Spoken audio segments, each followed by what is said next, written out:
గోవిందా. చాలా మంది గోవిందా అంటానికి కూడా మొహమాట పడుతున్నారు. ఏం పర్వాలేదు, ఇవాళ గోవిందా అనకపోయినా ఏదో ఒక రోజు గోవిందా అంటాం ఖాయం. గోవిందా అనే లోపు ఎవడు గోవిందా అంటాడో వాడు అదృష్టవంతుడు. కాబట్టి గోవిందా అనే లోపే ఏదైనా భగవన్నామాన్ని గాని దేన్నైనా మొహమాట పడకుండా లోపల నుంచి నిస్సంకోచంగా పెద్దగా భజన చేయటము, అరవటము, చెప్పడం అనేది నేర్చుకోండి. ఎందుకంటే మీరు మీ ఇంట్లో భర్త మీద అరిచిన, ఆ మాటకు కారణం గణపతి అన్నా కదా, భార్య మీద అరిచిన, తల్లిదండ్రుల మీద అరిచిన, ఆఖరికి ఇంత బుడ్డోడు పిల్లోడి మీద అరిచినా తిరిగి తిడతారు తప్ప ఎవడూ పడేటటువంటి లేడు. వాడు లేడు, అరుపుని వినేవాడు లేడు. మరి మీలో బీపీ నియంత్రణ ఎట్లా కావాలి కదా. కావాలి అంటే ఎక్కడో అక్కడ అవుట్లెట్ కావాలి కదా బయటికి వెళ్ళడానికి.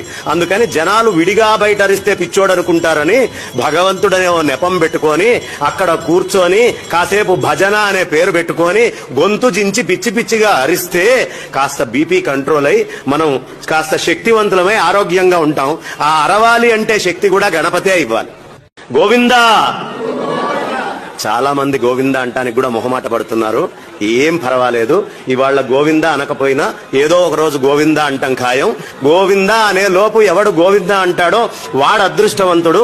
కాబట్టి గోవిందా అనే లోపే ఏదైనా భగవన్నామాన్ని గాని దేన్నైనా మొహమాట పడకుండా లోపల నుంచి నిస్సంకోచంగా పెద్దగా భజన